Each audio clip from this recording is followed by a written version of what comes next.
Hello दोस्तों, नमस्कार। आप सभी का आरवी मानुषी पर स्वागत है। जैसा कि आपको पता है, आरपीएससी हर एग्जाम के बाद में अभ्यर्थियों को आरएस मेंस की उत्तर पुस्तिकाएं दिखाता है, यानी कि उनको आरटीआई एक्ट 2005 के तहत आवेदन करना पड़ता है, जिसमें एक कॉपी के लिए यानी कि एक जैसे आपके 4 पेपर होते हैं, फर्स्ट पेपर, सेकंड पेपर। तो फर्स्ट पेपर के लिए यानी कि एक पेपर के लिए 50 रुपए का शुल्क लिया जाता है, यानी टोटल आपके 210 रुपए लिए जाते हैं। 210 रुपए मेरे से लिए गए।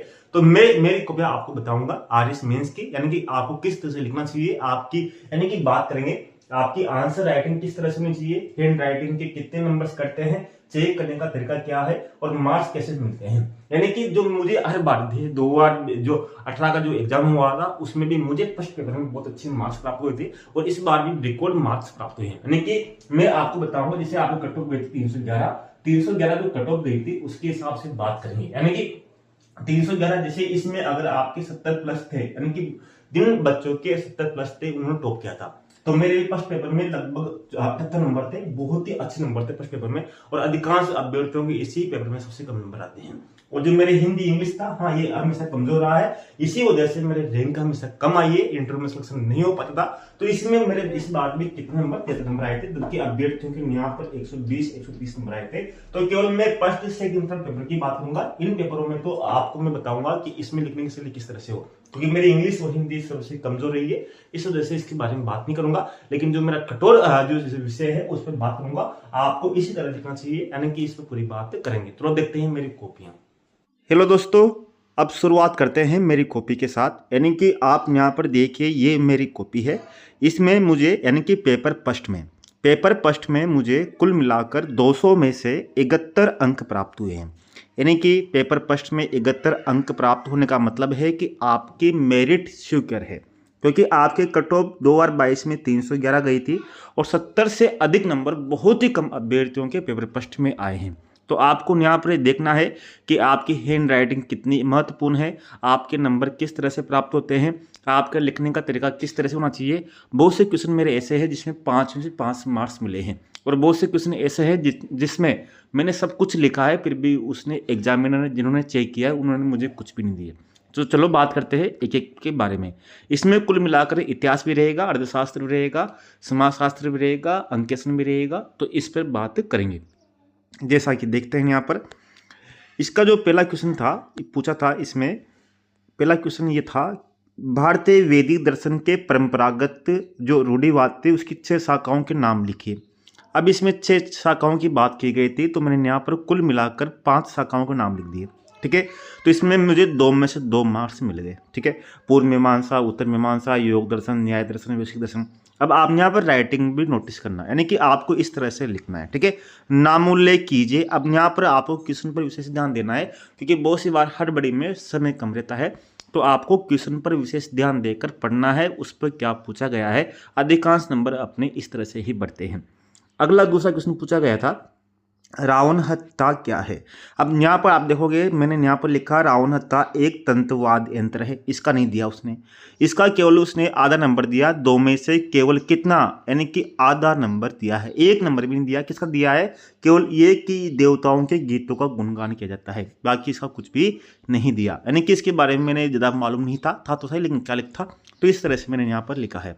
अगला क्वेश्चन है, सुवावर्दी सूफी सिलसिला का वर्णन कीजिए। तो सुवावर्दी सूफी सिलसिला था, उसके बारे में लिखा कि सूफी आंदोलन के समय जकारिया द्वारा इस सिलसिले की स्थापना के साथ भारत में इस्लाम में सूफी साहित्य, नाम स्मरण, पाखंड का विरोध, सर्वसत्ता में विश्वास, मध्यकाल में व्याप्त इस्लाम धर्म की बुराइयों को समाप्त करना था। यानी कि मैंने 2 नंबर क्वेश्चन में सब कुछ डालने की कोशिश की, यानी कि मैंने छोटी सी चीज में बहुत सा कुछ समझाने की कोशिश की, फिर भी एग्जामिनर उससे कुछ नहीं हुआ और फिर भी उसने मुझे आधा नंबर ही इसमें यहाँ पर दिया। आगे बात करते हैं, भारत छोड़ो आंदोलन में अरुणा आसफ अली की भूमिका पर प्रकाश डालिए। अब यहाँ पर मैंने भी फुल लिख दिया, फिर भी क्या पता एग्जामिनर ने मुझे क्यों नंबर नहीं दिया। देखो, अरुणा आसफ अली ने उषा मेहता, मिसू मसानी आदि महिलाओं के साथ इस आंदोलन में भाग लेकर, मुस्लिम एकमात्र महिला नेता थी जिसमें इसमें भाग लिया था, भूमिगत गतिविधियों का संचालन किया। इतना कुछ लिख दिया, फिर भी मुझे कितना नंबर दिया, आधा नंबर दिया। 2 में से कितना, आधा नंबर दिया। यानी कि आप समझ सकते हो एग्जामिनर कितना कठोर तरह से वो कॉपी चेक कर रहा था। इतना कुछ लिखने के बाद में उसने 1 नंबर मुझे नहीं दिया। आगे बात करते हैं, यहाँ पर मुझे 0 नंबर दिया है जी 5वां में, यानी कि आपके इतिहास में 5 क्वेश्चन पूछे जाते हैं 2-2 नंबर के, बाकी अब ये है आपके 5 नंबर के। अब यहाँ पर देखिए आप, यहाँ पर ये क्वेश्चन नंबर 6 है कि मंदिर वास्तुकला में राज सिंह से लिखी विशेषताओं का परीक्षण कीजिए। अब यहाँ मुझे इस 5 नंबर का क्वेश्चन है ये, इसमें मुझे 2 मार्क्स प्राप्त हुए। अब आप देखो इसमें मैंने पूरी विशेषताएं लिख दी, कितनी विशेषताएं लिखी है फिर भी 2 नंबर दिए। आप देखिए एक भी गलत नहीं है, लेकिन आपको इसी तरह से लिखना है, क्योंकि एग्जामिनर कब दे जैसे दक्षिण भारत में पल्लव शासकों के द्वारा इस शैली की द्रविड़ स्थापना कला के निर्माण से लेकर वर्ध विकास हुआ। प्रारंभिक से लेकर विशेषता विशाल चट्टानों को काटकर एक श्याम पत्थर से निर्माण स्थापत्य कला की रही। इस शैली में गोपुरम 101 पक्षियों की प्रमुख विशेषता रही। नरसिंहवर्मन प्रथम द्वितीय द्वारा इस शैली में अनेक मंदिरों का निर्माण भी हुआ, उदाहरण अरिमोलिवर्मन वर्धेश्वर मंदिर। इस शैली पर चोल शासकों का प्रभाव भी रहा। अब इतना कुछ लिखने के बाद भी 2 नंबर यहाँ पर प्राप्त हुए, यानी कि आपको यहाँ पर देखना है कि आपको पॉइंट से लिखना है, आपको समझाना है। मैं आगे बताऊंगा कि किस क्वेश्चन में आपको 5 मार्क्स मिले हैं। अब देखो यहाँ पर 1857 विद्रोह के समय बिहार में कंवर सिंह की गतिविधियों पर प्रकाश डालिए। अब कंवर सिंह के बारे में मुझे ज़्यादा कुछ मालूम नहीं था, यानी कि ये तो पढ़ा था मैंने कंवर सिंह के बारे में कि हाँ कंवर सिंह बिहार का क्रांतिकारी था, लेकिन ये बिल्कुल मालूम नहीं था कि क्या किया था। लेकिन लिखना तो कुछ था इसे, इसलिए मैंने इसमें कुछ भी लिख दिया। इस कारण एग्जामिनर मुझे 5 में से केवल यहाँ पर 0.5 नंबर ही दिए। अब यहाँ पर देखिए ये क्वेश्चन है कि एकीकृत राजस्थान में सिरोही का विलय पर संस्कृति लेख लिखी, इसका भी पूरा लिख दिया, फिर भी इसमें मुझे कितने 3 मार्क्स ही प्राप्त हुए। अब कैसे, प्रथम चरण में हुआ, दूसरे चरण में हुआ। देखो प्रथम चरण में सिरोही में आबू देरवाड़ा और नेवासी गांव गुजरात में शामिल। पटेल ने इसके मिलाने पर कहा कि गोकुल भाई अतल गांव हमने राजस्थान को दे दिया जो उसको चाहिए था। द्वितीय चरण में मनोज जीन विजय सूरी दशरथ शर्मा की समिति के सुझाव पर 1956 में सिरोही का विलय पूर्ण रूप से राजस्थान में किया गया। 1 नवंबर 1956 के पुनर्गठन आयोग के बाद सिरोही राजस्थान का अभिन्न हिस्सा बना। अब इतना मैंने लिख दिया, अब इससे ज़्यादा क्या मिलेगा बताओ आप, जब भी 3 मार्क्स ही प्राप्त है, यानी कि पता नहीं उसको क्या देना था, लेकिन फिर भी ठीक है बहुत नंबर दिए उसने फर्स्ट पेपर में, यानी कि देना ही था, मुझे नंबर खींचने ही थे। यानी कि आपको लिखना ऐसा है कि उसका नंबर खींचना है, उसकी कितनी भी इच्छा नहीं हो तब भी आपको उसका नंबर देना ही पड़ेगा उसको आपको, ठीक है। राजस्थान के बेंगू किसान आंदोलन का आलोचनात्मक प्रश्न कीजिए। अब इसमें मुझे मार्क्स मिले 2, 5 में से कितने, 5 में से 2 मार्क्स मिले। जैसे मैंने इसमें आप पढ़िए यहाँ पर पूरा लिख दिया मैंने, यहाँ पर ये रामचंद्र चौधरी के प्रयासों से हुआ इस आंदोलन में, यहाँ के ठाकुर अनूप सिंह के साथ किसान आंदोलन कार्यकर्ताओं ने समझौता किया, बोलोसिक समझौता संज्ञा दी, यानी कि यहाँ पर सब कुछ लिखने के बाद में यहाँ पर 2 मार्क्स प्राप्त हुए। अब यहाँ पर देखिए अमेरिका स्वतंत्रता संग्राम के वैचारिक पृष्ठभूमि की विवेचना कीजिए। यहाँ पर मुझे कितने मार्क्स मिले, 1.5 मार्क्स प्राप्त किए। कितने वैचारिक, कहाँ पर दिया उसने। अब मैंने यहाँ पर भी देखो, यहाँ पर मैंने लिख दिया बोस्टन जो पार्टी थी, वाशिंगटन या सारगोटा यागटाऊ युद्ध के साथ, टॉमस पेन की जो रचना थी कॉमन सेंस लिख दिया, फ्रैंकलिन की अमेरिकी फिलोसॉफी सोसाइटी लिख दी, 17वीं सदी की हार्वर्ड कॉलेज की स्थापना लिख दी, टॉमस पेन का कथन लिख दिया, पोप का आदेश लिख दिया। इतना कुछ लिखने के बाद में भी यहाँ पर 1.5 नंबर प्राप्त हुए मुझे, यानी कि अमेरिका स्वतंत्रता संग्राम की वैचारिक पृष्ठभूमि में, यानी कि कितना भी उठप दे दे फिर भी आपको वैसे मिलने वाले हैं। ये कोई 10वीं 12वीं का एग्जाम नहीं है जो आपको आप जितना लिखोगे उतना नहीं मिलेगा, आपको उसको जब समझ में आएगा जब भी इसमें आपको मिलेगा। इतने नंबर से प्राप्त होने के बाद भी आपको बहुत अच्छी बात है, यानी कि आपको पढ़ना पड़ेगा, आपको अच्छे से लिखना पड़ेगा। और राइटिंग कोई महत्वपूर्ण नहीं है, राइटिंग में हाँ हो सकता है आपके लिखावट में से। अब ये 10 नंबर के हैं। जैसे ये पूछा गया था राजस्थान में शास्त्रीय साहित्य में चारण साहित्य की महत्ता को प्रश्न कीजिए। ये चारण साहित्य के बारे में लिखा था, इसके बारे में ज़्यादा बात नहीं करूंगा क्योंकि तो आप भी अच्छे से कर सकते हो, इनको आराम से पढ़ सकते हो, ठीक है ना। इस तरह से आपको लिखना है यहाँ पर। इसी तरह पे भारत में थियोलॉजी सोसाइटी की चादर में तो उल्लेख कीजिए। अब देखो यहाँ पर मेरी माइनस मार्किंग भी होती है, यानी कि आप कहते हो ना कि माइनस मार्किंग है ही नहीं है, यहाँ पर माइनस मार्किंग है, बिल्कुल है।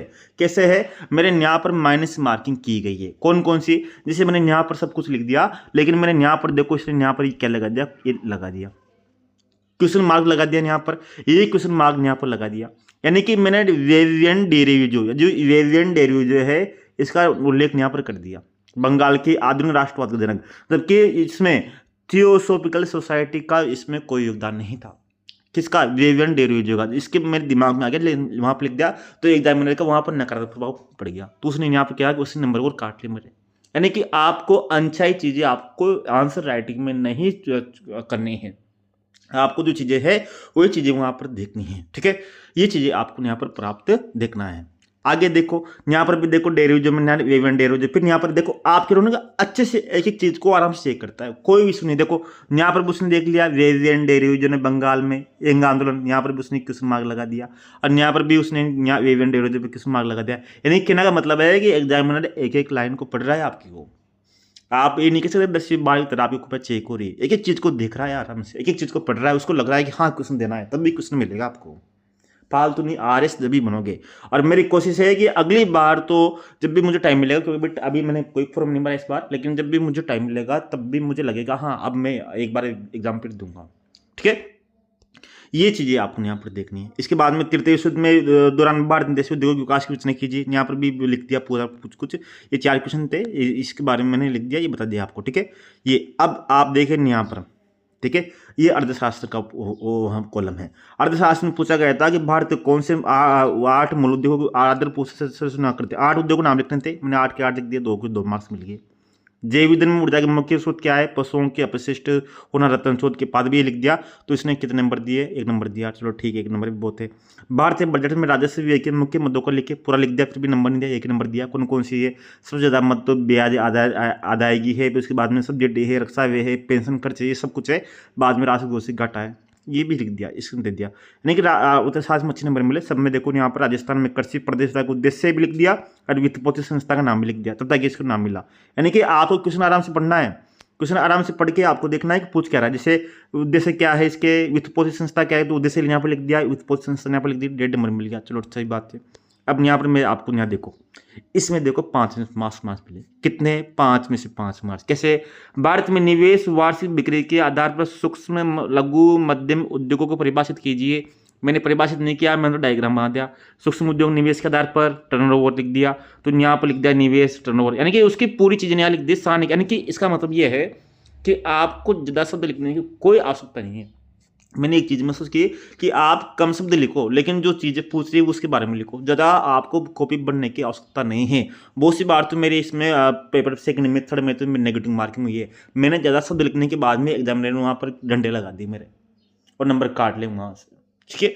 तो ये चीज़ें आपको ध्यान रखनी है कि आपको जो याद है वही आपको चीज़ यहाँ पर लिखनी है, तभी आपको राज्य मिलेगा यहाँ पर, ठीक है। समर्थ योजना के बारे में भी यहाँ पर देखो, आप मुझे ये मिले नाम, यानी कि ये समझाने का मतलब है जहाँ आपको कुछ नहीं आता वहाँ 0 नंबर मिलेगा आपको। इसलिए अच्छा है कि आप उसको लिखने से अच्छा उस क्वेश्चन में आप अपना प्रयास करने, जहाँ जो क्वेश्चन आपको याद नहीं है तो वहाँ पर आप कुछ ये मत लिखिए, दूसरे क्वेश्चन जो याद है उसको अच्छे से लिखिए, ताकि आपका समय बचेगा और आप अच्छे से लिख पाओगे। जैसे मुझे ये क्वेश्चन जो छोड़ दिया मैंने, बाद में समय मिला तो मैंने कुछ ना कुछ लिख दिया, ठीक है, जो उससे संबंधित था। इसी तरह राजस्थान में निवेश प्रोत्साहन योजना 2019 के मुख्य विशेषताओं को लिखे। अब मैंने मुख्य विशेषता लिख दी जीएसटी पुनर्भरण। अब देखो यहाँ पर मैंने प्रमुख विशेषता लिखी, जीएसटी पुनर्भरण था, बिजली थी, शुल्क थी, इतना कुछ लिख दिया, लेकिन उसको लगाओगा तब भी उसने मुझे कितना नंबर 0.5 नंबर, आधा नंबर दिया है मुझे 5 में से, इतना कुछ लिखने के बाद में। लेकिन यहाँ उसको लगाओगा कि ये इसकी नहीं है तो इसको 1 भी नंबर नहीं दिया, जबकि यहाँ पर अच्छे नंबर मिलने चाहिए थे, ठीक है। इसके बाद में चलो जो होगा जो, इसको कोई चैलेंज नहीं कर सकता नंबर कैसे दिए। चैलेंज तो तभी किया जा सकता है, यानी कि जैसे यहाँ पर देखो, विश्व बैंक समूह द्वारा जलवायु परिवर्तन पर कार्य योजना 2021-22 की कितनी 5 लक्ष्यों को लिखी है। विश्व बैंक के द्वारा जलवायु परिवर्तन के तहत विश्व बैंक में तापमान को 1.5 डिग्री तक रहना, विश्व में 5 पे लक्ष्य को प्राप्त करना, विकसित देशों के द्वारा विकासशील और पिछड़े देशों को $1 ट्रिलियन की वित्तीय सहायता प्रदान करना, इसमें सतत विकसित प्राप्त करना। ये तरह से इसलिए 1.5 नंबर इसमें प्राप्त हुए, ठीक है। यहाँ पर ये चीज़ें इस तरह से आपको लिखनी है। अब देखो यहाँ पर ये क्वेश्चन इसी तरह से आपको लगाएगा, मैंने कहा ना डंडे लगाएगा आप, ये अनचाही चीज़ें लिखने पर अनचाही चीज़ें लिखोगे तो डंडे लगेंगे आपको, इस तरह से डंडे लगेंगे। डंडे आपको नहीं लगना चाहिए, ये डंडे 4 नंबर प्राप्त होने, अगर डंडे नहीं लगते तो यहाँ 10 में से 7 नंबर प्राप्त होते हैं, ठीक है। अनचाही चीज़ें आपको नहीं लिखनी, ठीक है, ये चीज़ें। अब देखो यहाँ पर यह है समाजशास्त्र का पोर्शन। शारदा एक्ट क्या था, अब मैंने लिखा बाल विवाह की दिशा में हरिविलास शारदा द्वारा इसी एक्ट को 1928 में पारित किया गया। इसमें लड़कों के लिए 18 वर्ष, लड़कियों के लिए 15 वर्ष की उम्र तय की गई। इसी एक्ट के बाद भारत में बाल विवाह कानून बनाया गया। अभी इतना लिख दिया मैंने, अब क्या लिखूं, फिर भी कितना 1 नंबर भी नहीं दिया, कितना। अब आप बताओ, यहाँ पर 1 नंबर भी नहीं दिया 2 में से। अब मैं बताओ क्या लिखूँ शारदा एक्ट में, शारदा एक्ट क्या है, यानी कि आपके ऊपर है, एग्जामिनर के ऊपर है कि नंबर किससे दे रहा है आपको। अब किसी बच्चे ने 1 लाइन 2 नंबर मिल गई उसको, और किसी को 1 नंबर नहीं मिला, तो ये एग्जामिनर के ऊपर डिपेंड करता है कि क्या किस तरह से लिया गया, ठीक है। अब इसी तरह देखो जाति व्यवस्था असमानता का उदाहरण क्यों है। देखो जाति व्यवस्था में जातिगत पवित्रता, उच्च नीच की भावना, जन्म आधारित जाति, जातिगत आधार पर समूह, संगठन, वोटों की राजनीति आदि कारण असमानता का उदाहरण है। अच्छे नंबर मिले, चलो ठीक है। वैश्विक गांव क्या है ये पूछे गए।